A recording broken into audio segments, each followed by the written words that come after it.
Assalamualaikum warahmatullahi wabarakatuh. Teman-teman, jumpa kembali dengan Enjoy Channel, channel yang membahas berita teraktual, terhangat, dan sedang menjadi perbincangan publik. Sahabat Enjoy Channel, kali ini yang akan kita bahas mengenai elektabilitas calon presiden. Sebagaimana kalau kita lihat teman-teman, antara Anies, Ganjar, dan Prabowo Subianto itu saling bersaing terkait elektabilitas. Ternyata teman-teman, tiga orang ini selalu menduduki di peringkat atas berbagai lembaga survei. Namun demikian, ada pernyataan-pernyataan yang sifatnya miring yang ditujukan kepada Pak Anies, dan banyak mereka yang menyerang Pak Anies dengan argumentasi, dengan narasi yang mendegradasi Anies Baswedan. Bahkan tidak hanya mereka yang memojokkan Pak Anies, tetapi berbagai lembaga survei itu juga selalu menempatkan Anies Baswedan di peringkat bawah. Namun sisi lain ada upaya penjegalan-penjegalan yang dilakukan oleh mereka-mereka terhadap Anies Baswedan.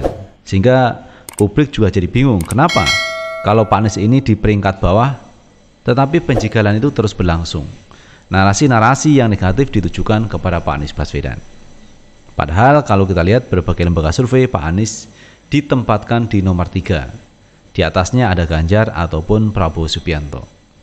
Nah, terkait itu semua teman, coba kita lihat pandangan dari Pak Anies Baswedan. Kenapa dirinya itu selalu menempati di peringkat 3? Dan kenapa pula Pak Anies harus dijegal untuk bisa maju di 2024? Kalau teman, misalkan Pak Anies ini di peringkat bawah, apakah tidak ada survei lain atau survei yang di belakang itu yang menempatkan Pak Anies Baswedan di peringkat atas? Jadi sebenarnya survei yang di permukaan itu benar atau tidak? Kenapa Anies selalu di peringkat bawah? Nah teman-teman, ini pandangan dari Pak Anies Baswedan. Coba kita lihat apa yang disampaikan Pak Anies mengenai elektabilitas. Tidak ada satupun survei yang pernah memenangkan kita. Nggak ada. Bahkan Litbang, sebuah koran sangat terkenal, itu menempatkan kita jauh sekali di bawah. Kalahnya berlebihan. Sampai di ujung pun kita masih kalah. Jadi saya sering bilang, ini sebetulnya aspirasi masyarakat atau aspirasi penyelenggara survei ya? Ini yang mana nih kita? Nggak tahu. Hari ini juga kita menemukan itu. Bahkan ada yang tanya kemarin di sebuah wawancara, Pak Anies ini banyak jegal-jegal, gimana komentarnya?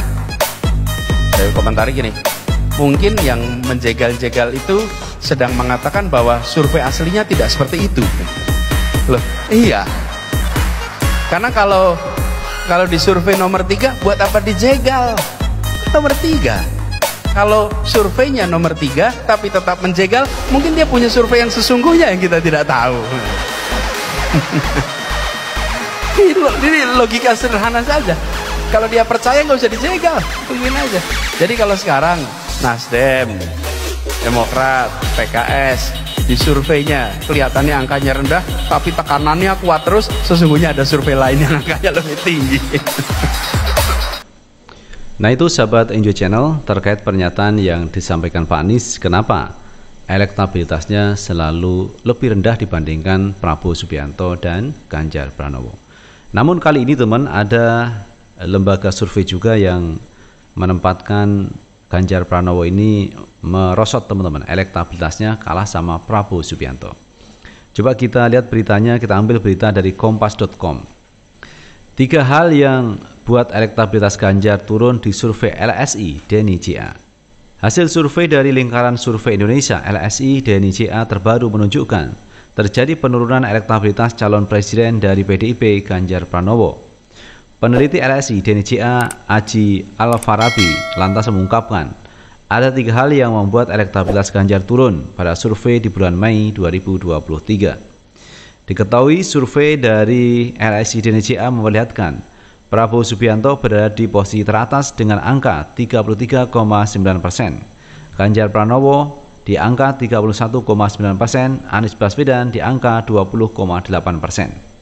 Kami dari LSI Denny JA menemukan setidaknya ada 3 alasan kuat yang mempengaruhi mengapa elektabilitas Ganjar menurun, kata Aji dalam paparan survei Jumat 19 Mei 2023. Pertama, kata Aji, turunnya elektabilitas Ganjar Pranowo disebabkan oleh batalnya Indonesia menjadi tuan rumah Piala Dunia U20 2023.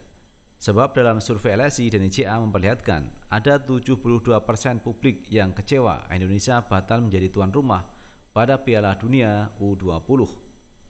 Publik menilai Ganjar menjadi salah satu tokoh yang menolak Israel bermain di Indonesia. Penolakannya ini dianggap menjadi salah satu pertimbangan FIFA membatalkan Indonesia menjadi tuan rumah Piala Dunia U20. Pernyataan Ganjar yang viral kemudian dikaitkan oleh publik menjadi penyebab batalnya Indonesia sebagai tuan rumah, ujar Aji. Oleh karena itu, siapa yang paling disalahkan? Urutannya pertama Ganjar, urutan kedua Ibu Megawati, urutan ketiga PDIP, kata dia lagi. Hal kedua yang membuat elektabilitas Ganjar turun adalah persepsi publik terhadap personality Gubernur Jawa Tengah yang disebut sebagai petugas partai saat deklarasi sebagai calon presiden tersebut. Publik menilai Ganjar Pranowo bukan tipe pemimpin yang kuat lantaran dibayang-bayangi oleh partainya. Pak Ganjar dinilai sebagai pemimpin yang tidak mampu mengambil keputusan sendiri karena keputusan Ganjar harus dikonsultasikan atau direstui oleh pihak yang memberi surat tugas, dalam hal ini Ketua Umum PDIP, kata Aji. Terakhir, publik menilai Ganjar Pranowo menangani kemiskinan di Jawa Tengah buruk. Terakhir, publik menilai kinerja Ganjar Pranowo menangani kemiskinan di Jawa Tengah buruk. Data menunjukkan bahwa Jawa Tengah adalah provinsi kedua termiskin di Pulau Jawa dengan persentase kemiskinan sebesar 10,98%. Adapun kemiskinan Jawa Tengah juga melampaui persentase rata-rata kemiskinan nasional. Tahun 2022, rata-rata kemiskinan nasional sebesar 9,57%. Sebagai gubernur 2 periode Jawa Tengah, Pak Ganjar dianggap gagal menangani isu kemiskinan. Padahal isu kemiskinan ini dalam survei yang kita lakukan dari tahun ke tahun adalah isu prioritas, ujar Aji. Adapun survei LSI dilakukan terhadap 1.200 responden dengan teknik wawancara tatap muka menggunakan kuesioner 3-14 Mei 2023. Nah, itu sahabat Enjoy Channel terkait hasil survei yang menunjukkan Ganjar Pranowo mengalami penurunan di bawah Prabowo Subianto dan Anies Baswedan di nomor 3. Lagi-lagi teman ya, Anies Baswedan di nomor 3. Apakah memang pemilih Anies Baswedan ini sedikit atau ada survei lain yang disembunyikan tidak ditampilkan di publik terkait hasil survei? Karena di berbagai lembaga survei Anies selalu di urutan ketiga. Apakah benar Anies memang di urutan ketiga ataukah ada survei lain yang mengatakan bahwa Anies Baswedan memang sangat dicintai rakyat dan Anies Baswedan bisa menjadi presiden RI? Nah, ini yang perlu dikaji lebih dalam terkait hasil survei. Apakah hasil survei itu dibayar atau tidak? Ini yang kita kurang tahu. Karena kalau sudah dibayar, ini akan berpengaruh kepada hasil surveinya. Itu sahabat Enjoy Channel yang bisa kita bahas kali ini, dan bagaimana menurut pendapat teman-teman sekalian, tulis di kolom komentar. Karena komentar teman-teman akan sangat bermanfaat untuk yang lain. Sukses selalu. Assalamualaikum warahmatullahi wabarakatuh.